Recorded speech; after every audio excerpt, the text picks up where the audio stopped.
சர்தார் வல்லபாய் பட்டேல் பிறந்த நாளை முன்னிட்டு மத்திய அரசின் சார்பில் இந்தியாவின் மொழி, வர்த்தகம், கலாச்சாரம், பயணம், சுற்றுலா மற்றும் வரலாற்றை விளக்கும் ஒரே பாரதம் உன்னத பாரதம். இந்த நிகழ்ச்சியின் 2 நாள் கருத்தரங்கு சென்னை கிண்டியில் உள்ள ஆளுநர் மாளிகையில் அக்டோபர் 10ஆம் தேதி அன்று துவங்கியது. இந்த நிகழ்ச்சியை மாண்புமிகு தமிழக ஆளுநர் அவர்கள் துவக்கி வைத்து சிறப்புரை ஆற்றினார்.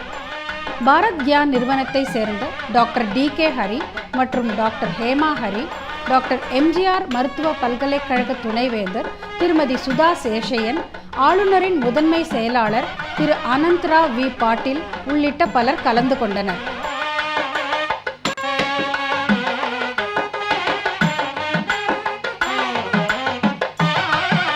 To do it here and in many places, as he said, in different parts of Tamil Nadu. So we reach the knowledge to the people, the students, the bright young students of Bharata Desam. That is our whole idea. So that this knowledge belongs to you. This connect belongs to you. You should take it forward. This our earth, the blue dot, Neela Pulli, blue dot is only a speck. This is what one of the people there told me after the show. Our earth is only a speck.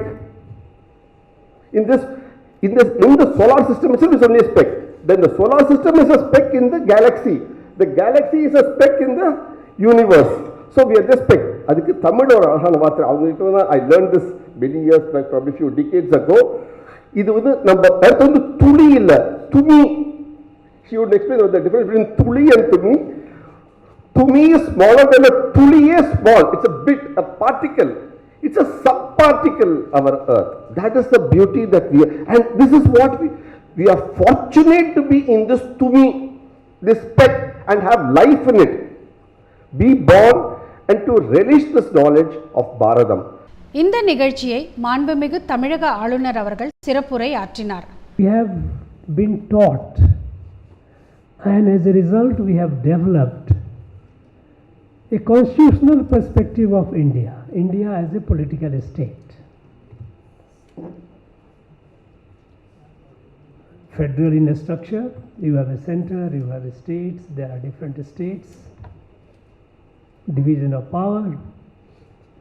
Even the Constitution of India talks about, okay, you have fundamental right of citizens, you have union, you have states, you have 3 pillars of the state: legislature, executive, judiciary, distribution of power, collection of revenues, distribution of revenues. This is all it talks about. This is what is called the constitutional perspective of India.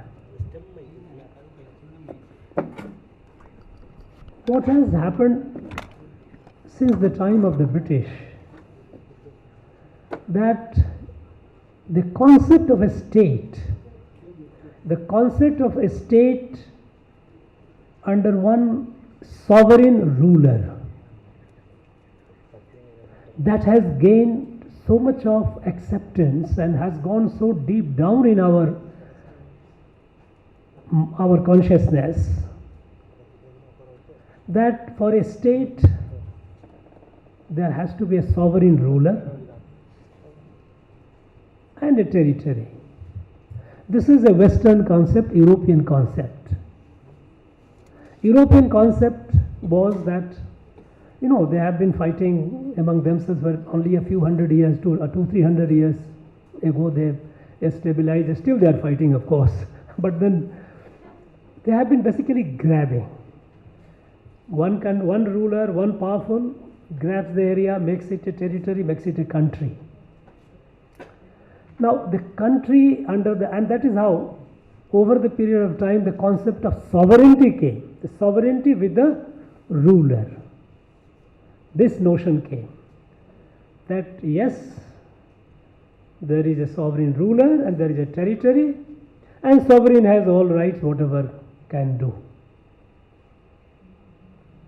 Now this notion of India has made many of our people believe that was India before British ever a one country? Many people believe that it is the British who actually united. Otherwise it was all so many rulers, so many so many kingdoms were there in this country. It is British who united. This is essentially the European concept of one sovereign having all the power, governing a territory, ruling over a territory. India has not been like that. India is unique. Think of it. Just for a moment, think of it. Even during British rule,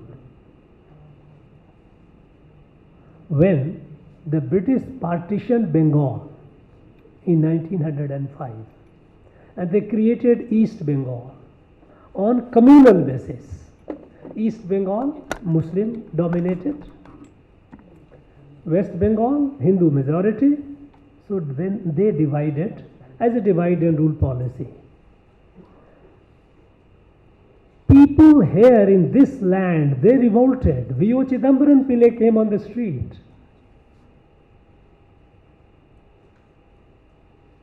He gave his entire life fighting this. Not only Subramaniam Bharati came out. Now why what happened in Bengal? Why the people of Tamil Nadu were so agitated that they came on a street against the British? Doing things there? When Jallianwala Bagh happened, a young Kamraj with a promising career left his career and came into politics to protest, joined the National Freedom Movement. Well, Jallianwala Bagh happened in Punjab. He could have said, it is not my concern, why should it?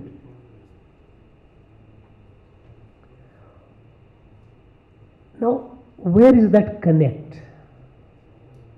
And even when the National Freedom Movement began, how come the whole country came together?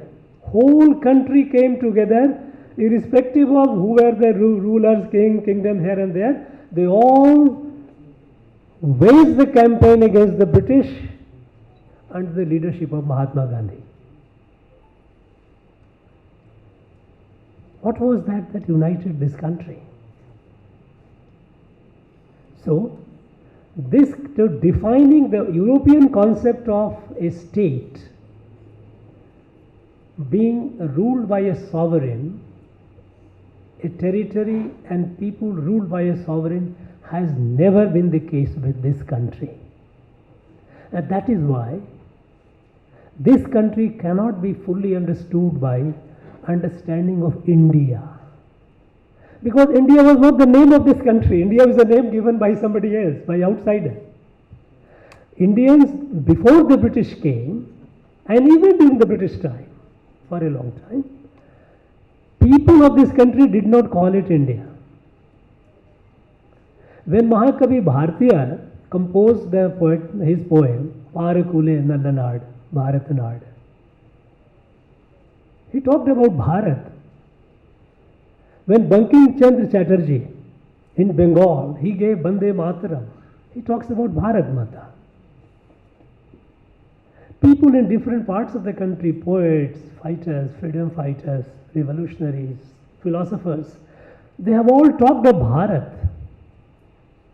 So to understand this country, we have to go back to Bharat. What is Bharat? And unfortunately, the Bharat has not been taught. Bharat has not been introduced to us. During the British time, it was by design.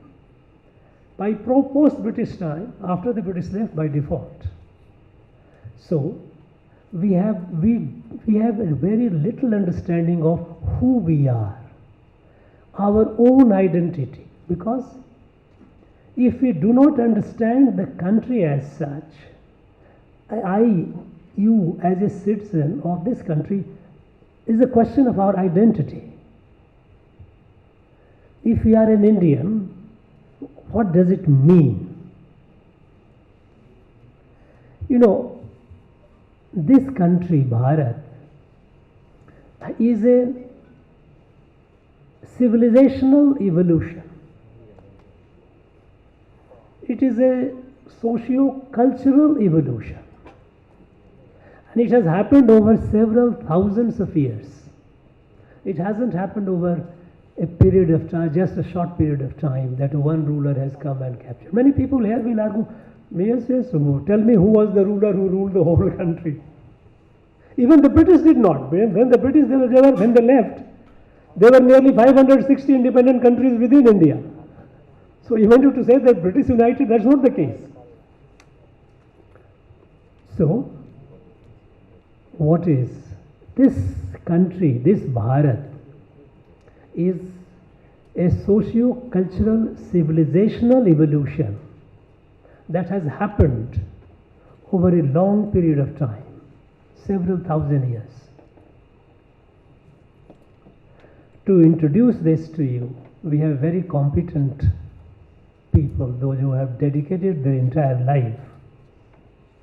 Dr.D.K.Hari and HemaHari, they have dedicated their whole life, traveled far and wide, not only within the country but even outside the country, understanding Bharat, its reach overseas, its connect, civilizational connect, trade connect, connect in various forms.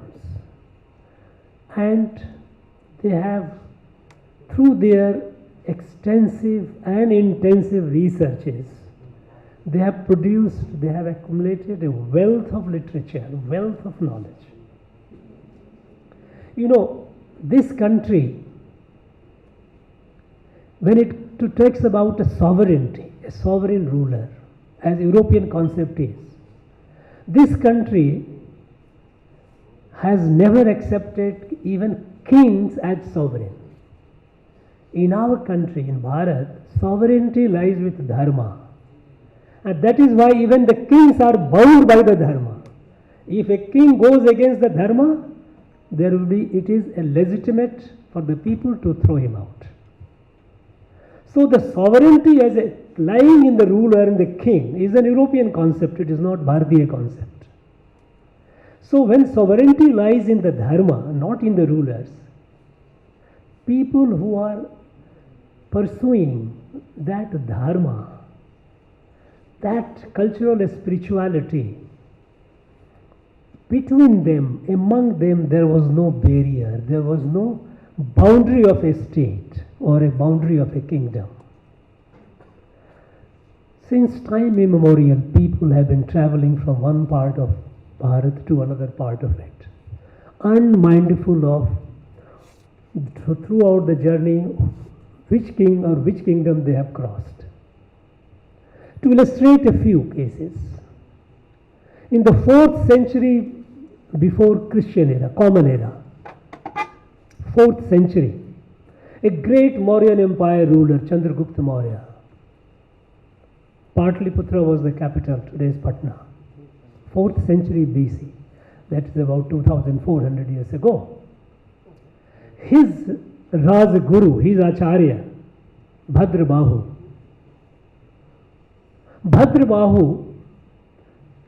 at one point he left Patliputra, and along with it 12,000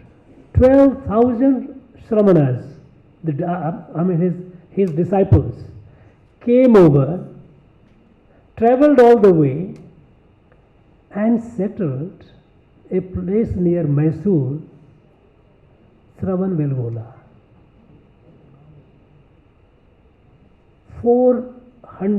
about 400 years before the Common Era. Coming with the 12,000 people. So many kings were there, so many kingdoms were there. It was not a matter of concern.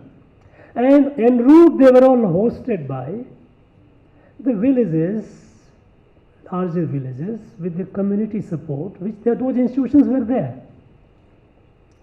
Not only that, from our own land, in the early centuries of our first millennia, as 5th century, a Pallava prince leaves Kanchipuram, travels with an entourage, goes to Nalanda, He studies there.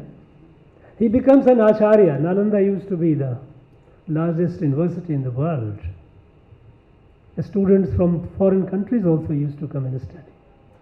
So he went, studied, became Acharya. His name, he was rechristened. His name became Bodhidharma.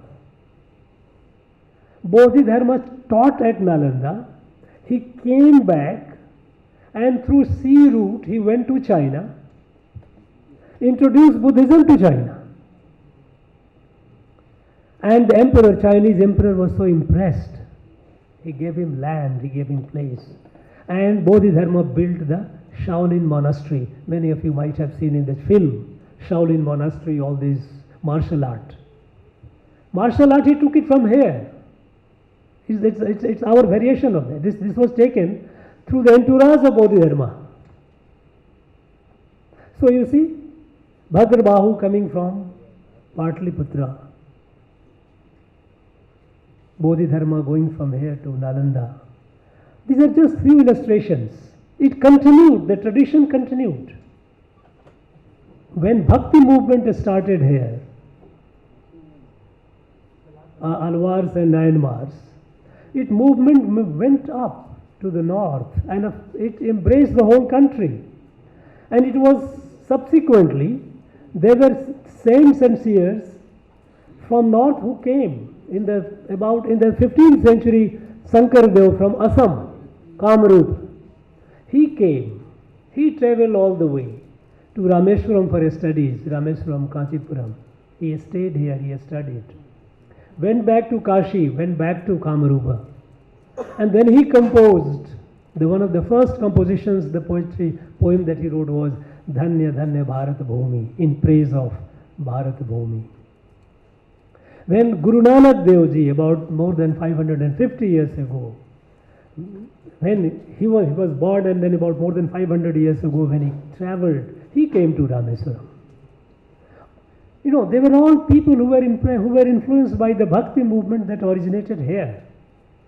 So this land, from Himalayas to the ocean, this land evolved into a civilization, and this civilization was Bharat.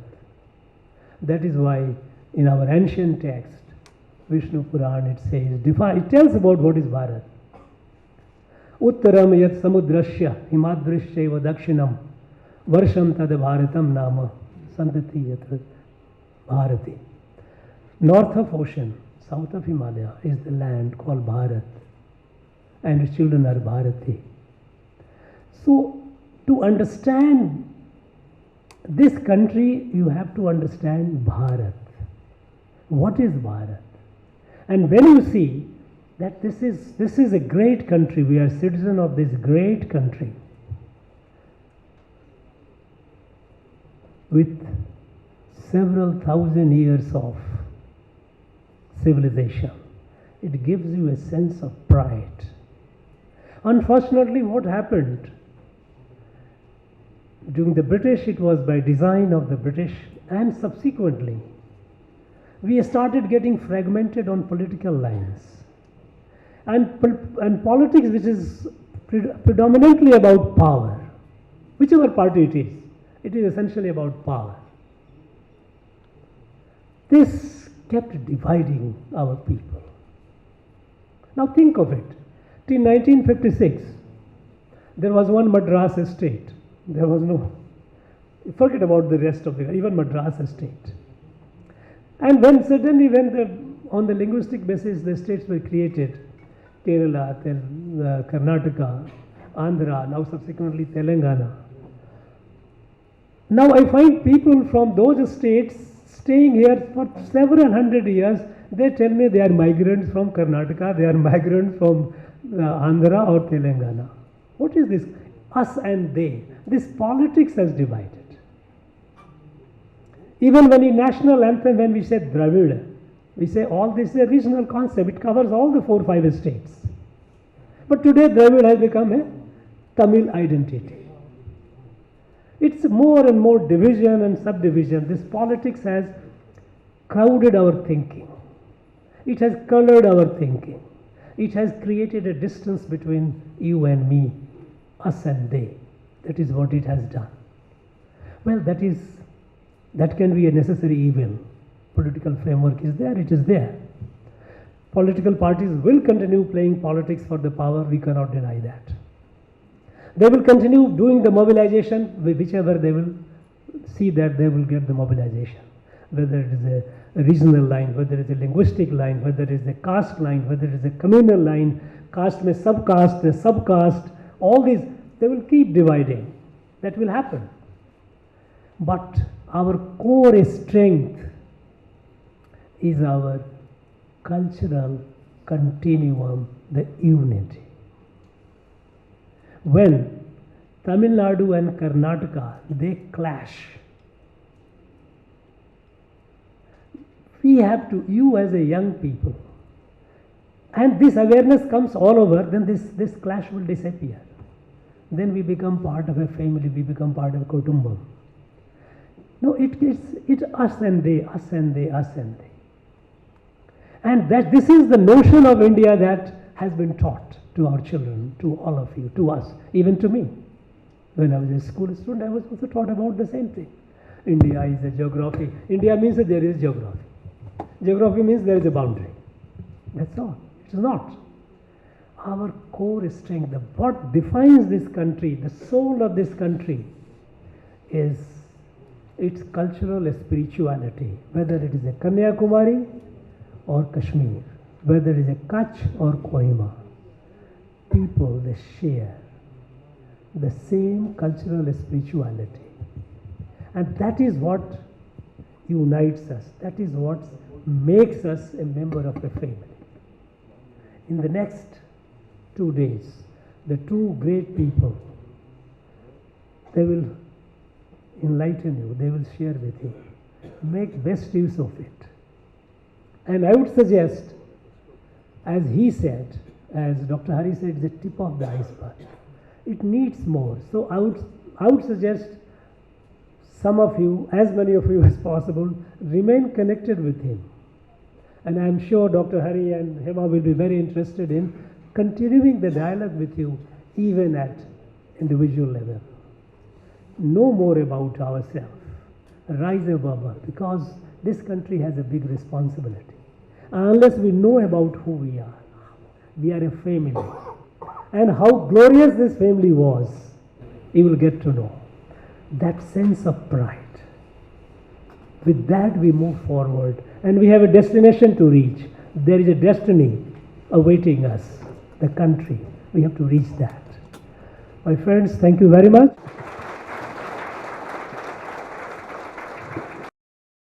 Bharatham, the Unnatha Bharatham, what is that uniqueness? Irrigation. Where is this earth? Where is this earth? It is part of that sky. ஏதோ நம்ம வந்து நேத்து நீ நான் பேசியிருந்தோம், இந்த பூமியே is in that sky. We are part of that. So look at this. So what is the clock we had? We had the sky as the clock. And what is the see, like how we have a clock dial, the nakshatra were 27 and the hands were this. Okay? When you start adding pointers like the planets further, you don't need planets to know the time of the day or the year. So, but if you add planets in addition to this information, then you are creating a marking and pegging, as we say, a unique moment in history. And similarly, Ramayana, you also have at least 7 relate directly to, see, we'll just take one for Krishna, one for Rama because of paucity of time. Others all are in the film for you to watch fully. We'll just take Krishna's birth and then go to similar Rama's birth. They fought in the Mahabharata war. You have been having the dynasties for 5,000 years. You are pushing back our history by another 2,500 years now. Well, otherwise they could not have fought the Mahabharata war. You know, archaeology is limiting us now. The archaeology has to catch up with modern science. Every Madamo, they would celebrate the Shankaranti. So we had Makara Shankaranti, Mesha Shankaranti, Meena Shankaranti, everything we celebrated. Since we have stopped celebrating all of that, we celebrate only one Shankaranti, which is around the time of Pongal. So we just call it Shankaranti. It is actually Makara Shankaranti. Many people still call it Makara Sankranti. In So, the Anda festival, Pongal, they all coincide. And at one point in time, this was also the time for Uttarayanam. See, we just saw the sun going up and down, right? So, this sun, when it touches the Tropic of Capricorn and then starts coming back northward, Uttaram appadina, northward, upward, Upward. Utsav, Ut. so Uttarayanam, male noki, it's coming up. Same time, two Mahendravarmans across the Bay of Bengal. And before the 1000 CE Chola expedition. This is before that, even before. Do you know what the Cholas called the Bay of Bengal? Kadaram Kondan. Where is Kadaram? It is in Malaysia, the northern district of Malaysia. Today it's called Kedah. Kedah, Kedah, Kedah today is the district. Earlier it was called Kadaram. There are excavations there. In Kedah, Malaysia, Bujang Valley, where these are the old things. So look at that. It's called Bujang Valley today. It's a valley in which the river is there. Almost same latitude you have there across the Bay of Bengal. Look at their confidence, even bordering on arrogance, to call the Bay of Bengal a big lake. That means how many times have I gone up and down, up to and fro, to call it a lake.